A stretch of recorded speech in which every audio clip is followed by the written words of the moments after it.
So you've got a guitar with a floating bridge, like a Floyd Rose or a Kaler, the type with the whammy bar and the springs in there. And at first everything's cool.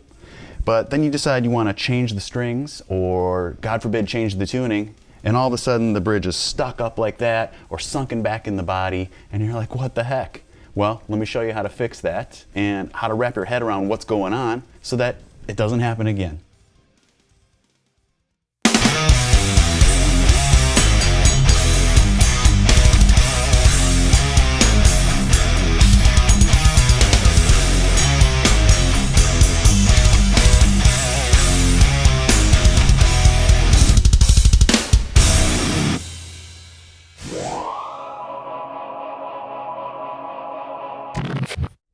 What's up, Rob Arnold here with another installment of the string changing series. Today we're going to be talking about floating bridges, in this case a Floyd Rose, on my beautiful custom ESP here.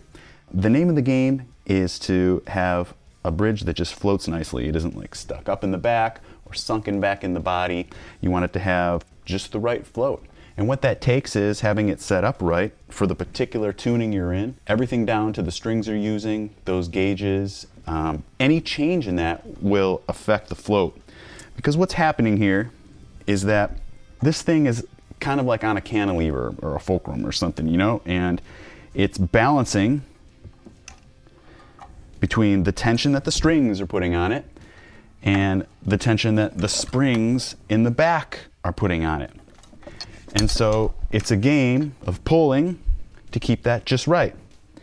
If I tighten these tuners and sharpen the strings, it's going to pull the bridge up like that. If I loosen them, the bridge is going to go back like that, down into the body.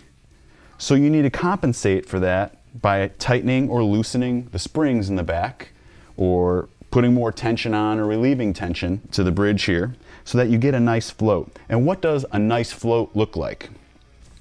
Let me show you here. This guitar is in perfect tune right now. I just restrung it, which is the first step in anything. You restring it, you want to have fresh strings on there. Make sure they're totally stretched out. That has a huge effect on everything. So, and what I mean by that, first, I have another video where I go over string changing and stretching out strings in total detail, so I recommend you check that out. But quickly, when you put on new strings, when you put tension into them, they want to keep stretching till they get to the point where they're really not going to stretch anymore, or the stretching process is slowed down significantly. They'll always stretch out over time more and more, and that's why a guitar requires, you know, tuning every once in a while, or one of the reasons why it does. But fresh strings need to be stretched out. When you first put it on, especially on something like a floating bridge, you tune it up to E, in this case C, and it's good, but you gotta stretch it out. And what I do is I push my thumb down here and pull up with my fingers. So I'm like stretching it out like that. The final step of that is I keep my hand right here and push down, so that the bridge doesn't go up too much, pulling up. If I don't have my hand there, the springs are compensating for me pulling, and it isn't getting as good of a stretch. So I keep my hand here, and I go all the way down, and that's probably even going to stretch it out a tiny bit. Yep, it sure did. Okay, even though I had already stretched out these strings significantly, but the fact that they're still new, in my opinion, it really takes a full day of having your strings on there, constantly retuning, yanking the whammy bar back and forth to get it to sit just right. Before shows, before performances, back when I used to perform a lot, I would always want my strings changed early in the day so they had a lot of time to sit. If you tried to change the strings right before the show, there's no way that guitar is going to stay in tune throughout the performance, and it's going to be a pain in the ass. But anyways, these are stretched out pretty nice, and there's a great float going on right now. Let's take a look at that. So what we've got here is a perfect float. The body and the bridge are parallel right here. Okay? They're not flush. Don't mistake having your bridge flush with the body.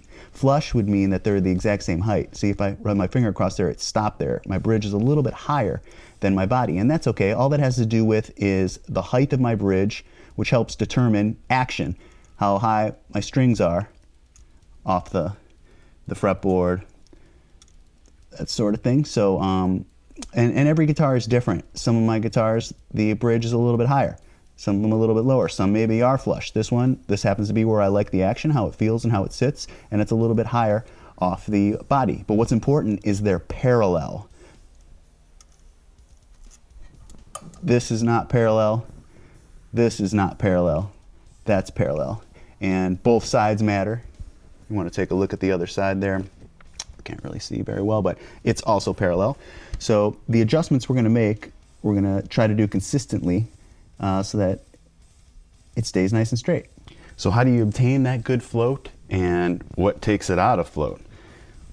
Changing strings, changing tuning, anything like that will have an effect on that float. That's why I stress that consistency is key. Once you put on a set of strings and you like the way it feels and you get it in tune and you get your float right, you have to stick with that. If you change brands of strings, I'm not even talking about the gauge, any difference will make the float different. So you don't necessarily have to stay with the same thing, but if you don't want to have to make further adjustments, you find a brand, find a gauge, find a tuning, stick with it. Have another guitar if you want a different tuning if possible and stuff. But if you're going to be changing, it's easy to fix. It's just time consuming in my opinion. It's a balancing act. A lot of the time you get a new guitar and 9 times out of 10 it's going to be sent to you, whether you take it off the wall at Guitar Center or have it shipped from somewhere. It's going to be set up in E, just standard tuning. And nowadays a lot of people want to drop that right away. They want to play heavier and make it sound heavier. So say you want to go to drop C, which is what my band Chimera and the Elite tune to. So you're taking that guitar and you're tuning it from E, where it was set up for E, and the float is right and the intonation is right, and now you want to drop it to C. So that's dropping it a whole step to D and then dropping the 6th string again another whole step to C. And that's going to throw that bridge out of whack because there's going to be less tension on the springs because you're detuning these strings and it's going to fall back. Vice versa, if you had a guitar that was in C and you wanted to tune it to E, tuning it up, we would be tightening the strings, putting more tension, and it would pull up. So let's say that were the case. You tune it up to E and it's pulled up like that. So then you would have to go to the back and put more tension on those springs by tightening the screw so it pulls that bridge back. If you loosen these screws here, it relieves tension and the bridge will tend to go forward. If you tighten these, it's going to pull it. See, if I put those screws in that way, it's pulling this, which pulls it back. I decided to demonstrate on this guitar today because I'm going to do something drastic, like going from E to C. But in this case, this guitar is already in C and I want to go to E. So that's just what I decided to go with. And if you want to do the opposite, you just apply the principles that you're going to see here today. You're just going to do the opposite. And it's really all about that. Just finding that balancing act between the tuning you want. So let's say we tune this up to E right now. It's going to pull this forward. And then all we need to do is tighten those springs in the back to pull it back. But it isn't actually that easy. It's time consuming. So if we were to tighten those strings and pull it back, all of a sudden it's putting a lot more tension on the strings and it would keep tuning this up. It would go to F or higher. So then you have to loosen these and then tighten and loosen. And maybe you get it to where you want it, but it's not totally flat. So it's just a game of going back and forth. And we're just going to do that right now. And you'll see how it works. Okay. So like I said, the guitar is in C.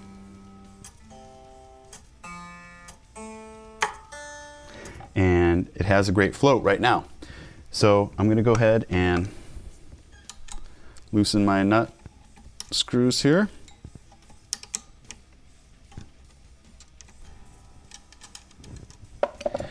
Now, if I just start tuning this up to E, it's going to pull this quite a bit up.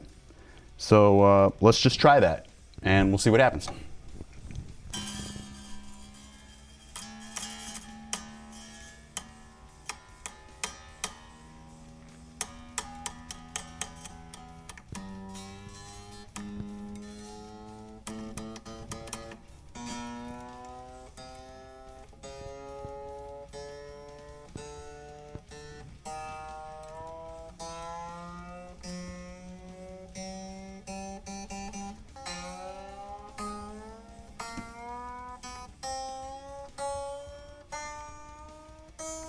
I'm going to talk about this a lot throughout the video, but now we're going to go back to here, and there's no way this is going to be an E. See? With a Floyd Rose, you go one string at a time. I go from low to high, and then you keep going back. So I'm going to go low to high, tune them all, then I do it again and again. And each time, the discrepancy will be slightly less. Maybe after 5 times, this will be closer to E.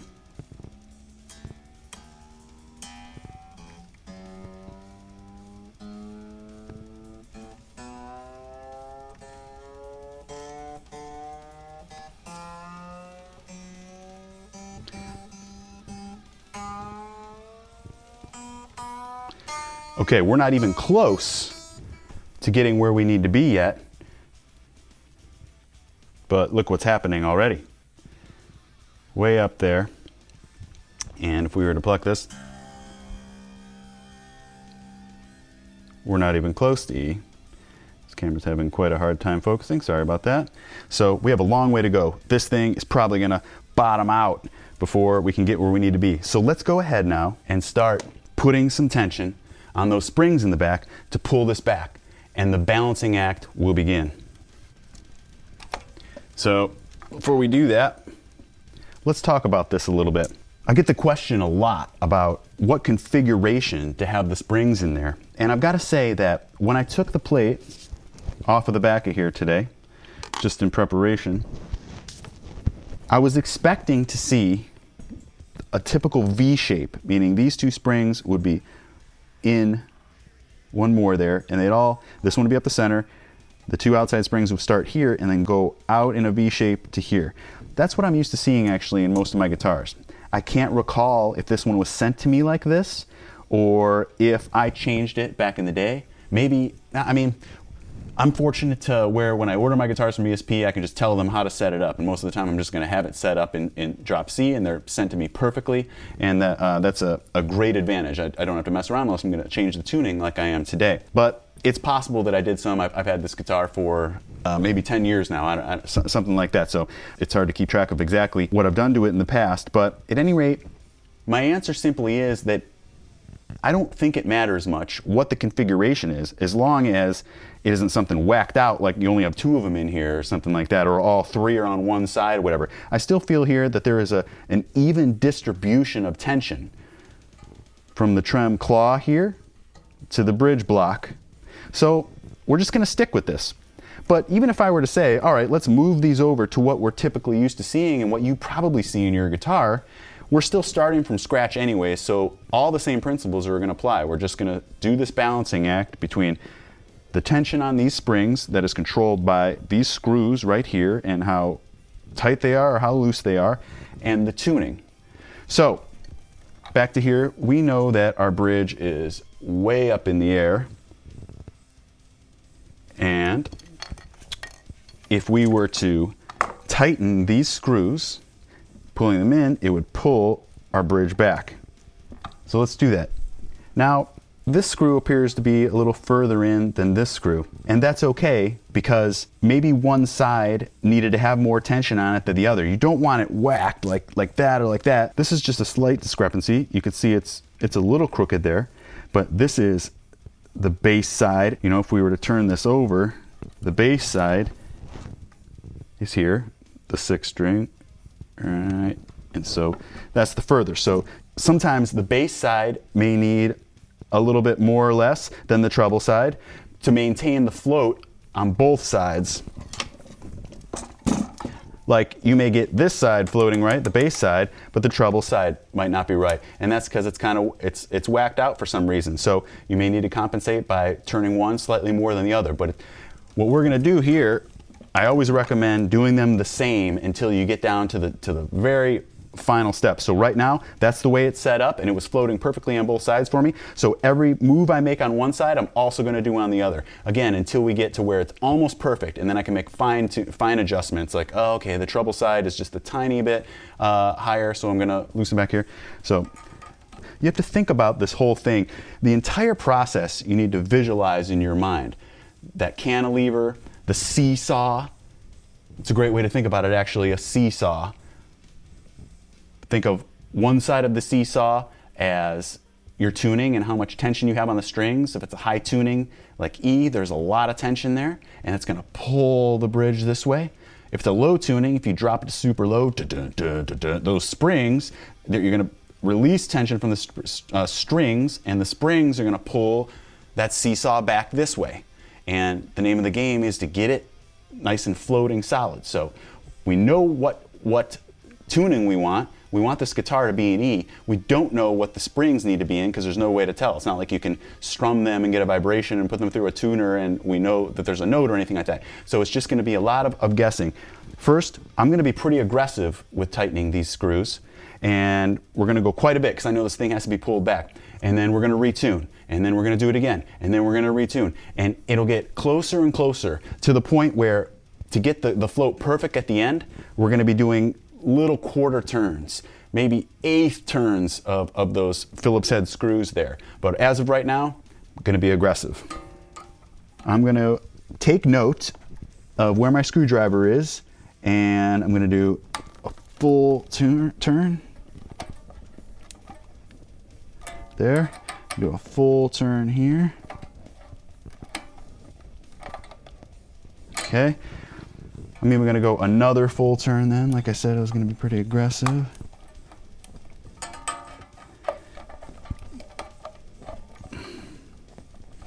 Okay. Start like that. Okay, I'm not even gonna guess on the tuning at this point. As we get closer, I'll be able to tell you to help you realize what's going on. Like, based on that movement, I'm sure that the strings are sharper than they were before, but we're still a long ways away. They are.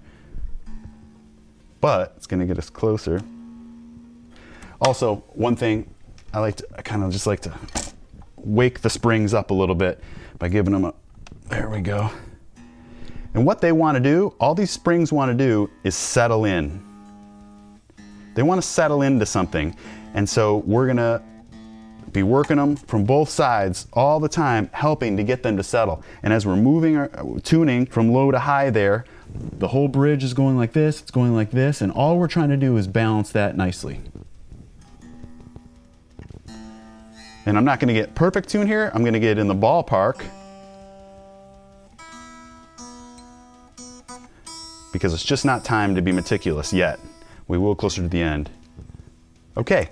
Right there, our tuning is staying pretty close. We could play in that, but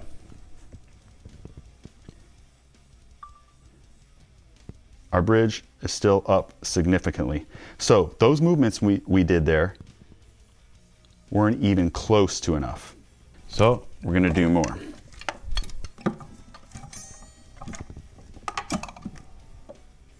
And this time I'm gonna be very aggressive.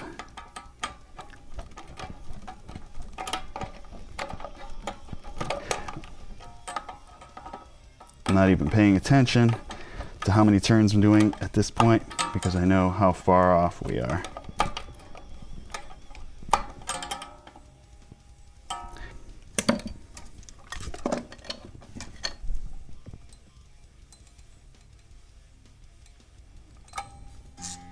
Okay, now because of that, things are gonna start happening here now because we've tightened the springs past, sharper than our tune that we want to be in. So now, as we start relieving tension from the tuners here, that bridge is going to start dropping. Also, there's that guy there before we get started. So as we're loosening tension here, the back of that bridge is going to start dropping down.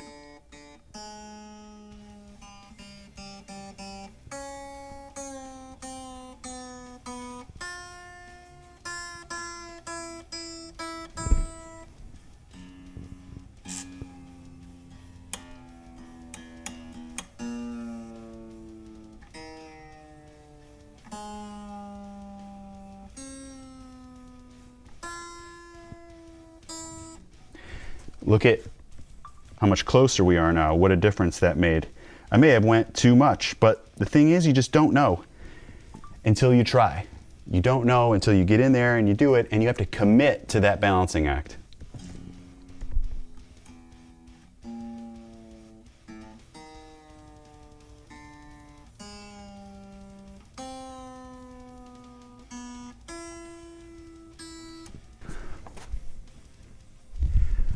At this point, it's sinking too far now. So I definitely went way too far with screwing those screws in. And for the sake of the example, I'm glad. I wanted to show you what's going to happen there. That even though we didn't see this moving, just by tightening those screws, it put enough tension to where we had to relieve the pressure from the tuners here, and now it's gone too far. It's sunk back into the body. So now I've got to go back, and now I'm going to start paying attention more to how far in or out we're going, exactly how many turns I'm doing. Still not going to get meticulous yet, but I know right now this is registering F, and F, we want to get down to E, so I have to tune down. So I know this bridge is going to continue to sink further back into the body. That being said, I need to relieve some tension back here. And right now, we have no point of reference, but we're seeing something happen, and that's good, and it's going to get us closer.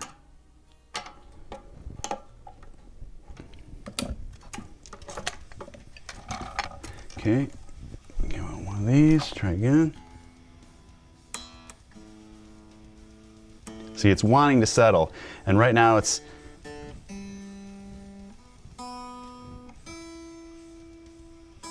pretty sensitive.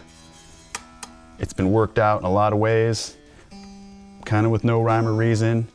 It doesn't know exactly where it wants to be right now, but now as we're gonna dial it in a little more, little by little, it's gonna start to settle where we want, and we'll have a better grasp on what fine adjustments we need to make.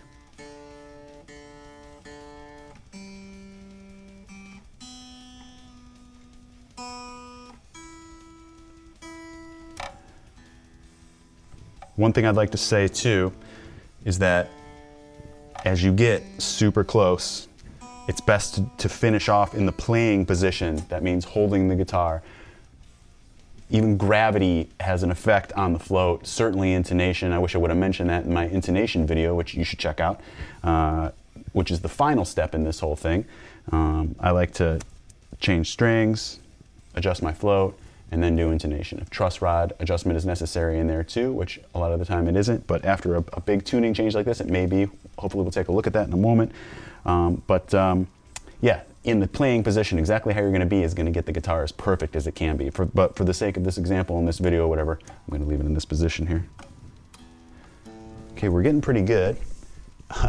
And let's take a look at this float, which I happen to be quite pleased with at the moment.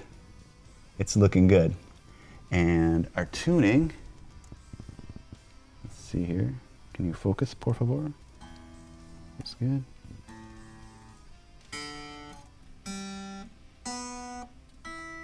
Okay, I'd like to say that I probably got lucky there. I've just done this a ton of times, and like I said, when I was blindly turning those screws, I definitely got lucky. But let's take a look at the truss rod here. What I'm looking for is the relationship between the fretboard here, I'm looking at this line here, and this 6th string. And right now, there is what they say to be no to very little relief. You want to see the slightest bow underneath the string. You want the fretboard to be slightly bowed. And this is straight. If it were bowed upward, like it had back bend into it, that's when you would relieve tension on the truss rod. You would loosen it. Tightening it creates a slight bow in the center, which is what you want. Now, we're not totally done with this yet, and I also like to rely on the feel of the guitar, the action, if I'm getting fret buzz, things like that. There's no way I'm going to make a truss rod adjustment right now simply based on where it is visually in the midst of a float adjustment. After we get the float right, it's all tuned up, I'm going to take a look at that again, but I'm going to play it. And if there's no buzzing and it feels great, why make a truss rod adjustment? It's like putting salt on your food before you taste it. Let's check this tuning again here.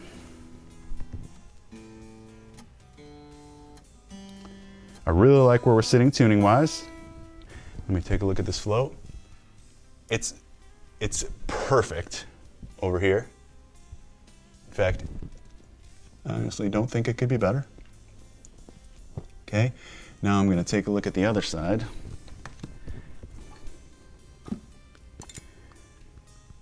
The other side is leaning forward the slightest bit. So I would give that the slightest adjustment. That would be tightening on the treble side only, which is this side.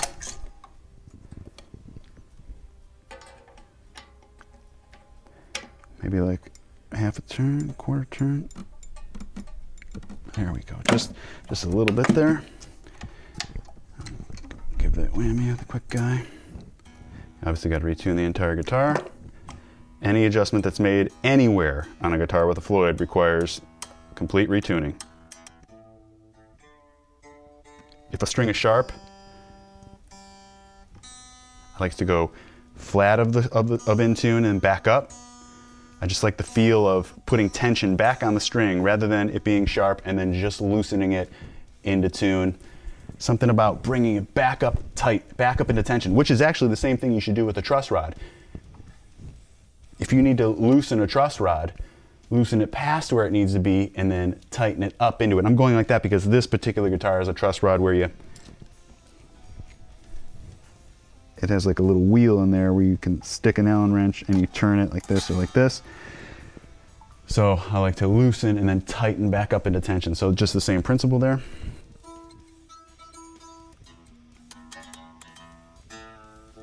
So the whole guitar is going sharp right now, and that's because it's settling in. And I actually spoke too soon when I said that it was sitting perfect. It just happened to be sitting perfect at that time. Again, like I mentioned earlier, a lot of the time it takes a day for this whole thing to sit and come back, and then you make your fine adjustments the next day, or even go get something to eat, whatever. So you see how complicated it is. We have 6 strings across this way that all need to sit properly, 3 springs in the back with different points of tension in them. So the whole thing, there's so many points that need to be tightened and loosened, all just to find that perfect teeter-totter, that perfect seesaw, so it's nice and parallel, and that's when it'll play right.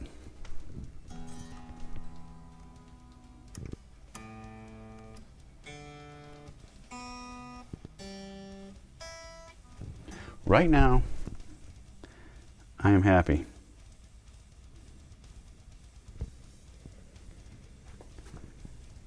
That bridge is sitting perfectly.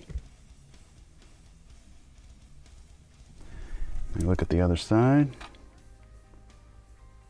Fantastic. True test is playing it a little bit. Then I like to beat on it.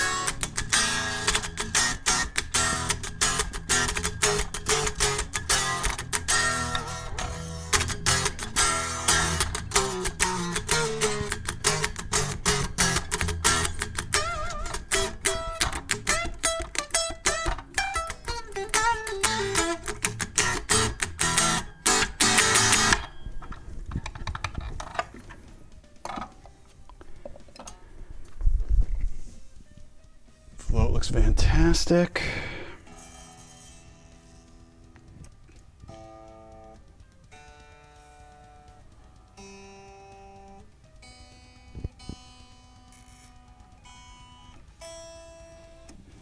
I like that. So what I would do typically is allow this to sit overnight like this, come back, tune again, do any fine adjustments that need to be made. Perhaps none will need to be made, but certainly the tuning will change a little bit overnight as everything settles. But just to show you how I'd close out, I would tighten these up, which is locking the tuning there. Do my fine tuning.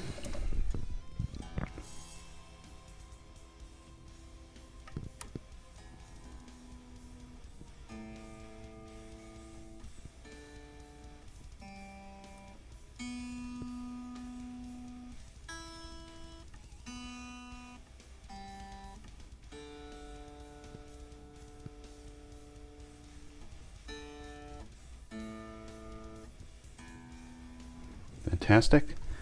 Let's take a look at the old float there.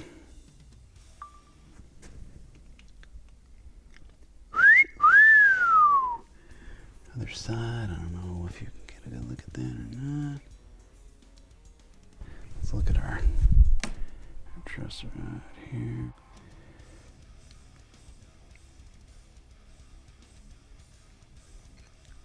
No back bend, that's great. No real relief. Maybe the slightest bit, which is what you want. This guitar is good to go.